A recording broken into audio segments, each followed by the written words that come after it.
આતુરતાથી રાહ જોઈ રહ્યા છીએ કે શિક્ષણ મેળવ્યા પછી પણ એક પ્રશ્ન તો ઊભો જ રહે છે કે નોકરી ક્યાંથી.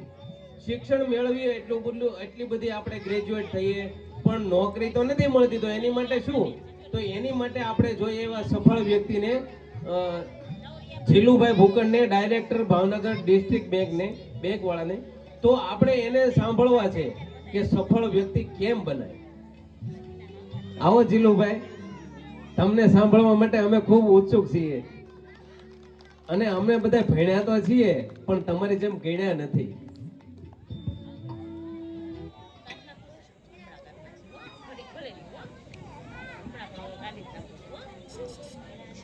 આજે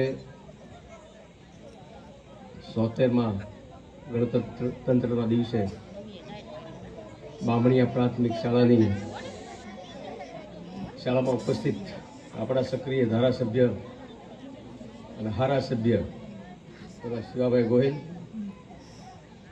હવે શિવાભાઈ ગોહિલ બોલી લે પછી તો હવે બધું અઘરું થઈ જાય. કીધું હતું મને કે આમાં પણ હવે શિક્ષકોને મળે, ધારાસભ્યને પહેલા લેવાય.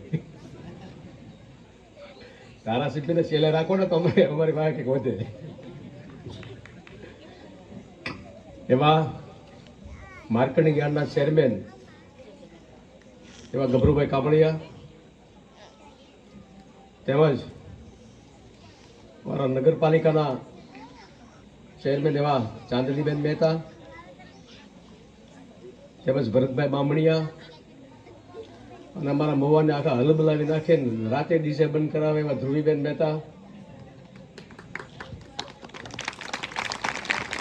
તેમજ આપણા શિક્ષણ અધિકારી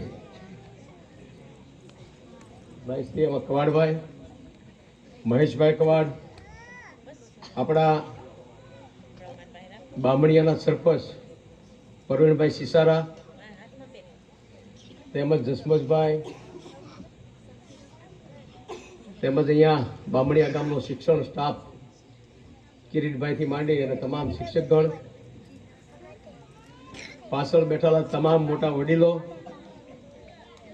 યુવાનો, નાના નાના ભૂલકાઓ, બહેનો અને માતાઓ, 26મી ગણતંત્રના દિવસે જેમ વિગતવાર વાત કરી આપણા ધારાસભ્યશ્રીએ, એમાં શિક્ષણ છે એ આપણી સફળતાનો પાયો છે. આપણું ભાવિ, અહીંયા જે નાના નાના ભૂલકાઓ છે આપણું ભાવિ છે.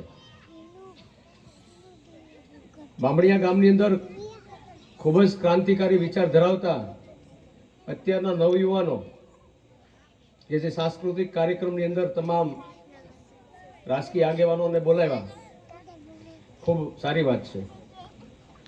જેમ શિવાભાઈએ વાત કરી એમ પાડોશી ગામ છે મારું આ.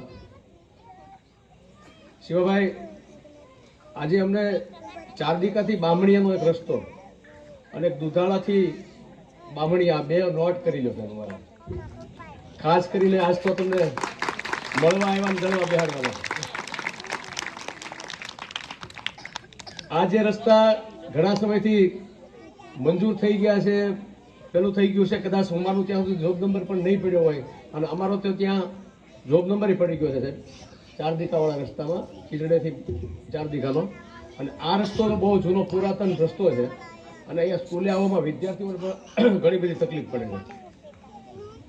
તો એ પણ એક ખાસ નોંધ લેશો. આજે ગણતંત્રના દિવસે વિદ્યાર્થી છે પાયાનો પથ્થર છે.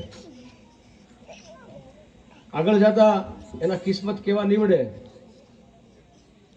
આપણે પણ જાણતા નથી, પણ શિક્ષણ આપવા માટે શિક્ષકો, જેમ ભાઈએ વાત કરી હોય એમ કે ઘરેથી નિશાળે મોકલી દઈએ, પણ અહીંયા શિક્ષણ આપવા માટે શિક્ષકો ઘણી બધી મહેનત કરતા હોય છે. તો આવા વિદ્યાર્થીઓ ખૂબ સફળ થાય, આગળ વધે અને આપણા ગામડાઓની અંદર આવી રીતે સ્કૂલો બધી પ્રગતિ કરે. અમારા ગામની અંદર પણ આજે પ્રોગ્રામ હતો, અમે બધાને બોલાવી નહોતા શીખ્યા, પ્રોગ્રામ સારો ગયો.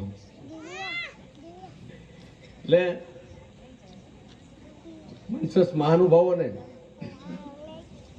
ભાઈ પીસી અરુણભાઈ વતી ખૂબ જ બધાને આવકારું છું અને આ ગામના આગેવાન ગણો કે ભાઈ શિવાભાઈ વાત કરીએ ભાઈ દીકરા તરીકે આ તમારી પણ રજૂઆત અમારા ધારાસભ્ય સુધી પહોંચાડી છે અને આગામી દિવસોમાં જલ્દી આપણું કામ થશે એવી આશા રાખું છું. ભારત માતા કી જય, વંદે માતરમ, જય દ્વારકાધીશ. ખૂબ ખૂબ ધન્યવાદ. જીલુભાઈએ તો અમારું અડધું કામ ને અડધો બોજો અમારો હળવો કરી નાખ્યો છે બાંભણિયાનો. એની માટે ખૂબ ખૂબ તાળીઓ વગાડીએ એની.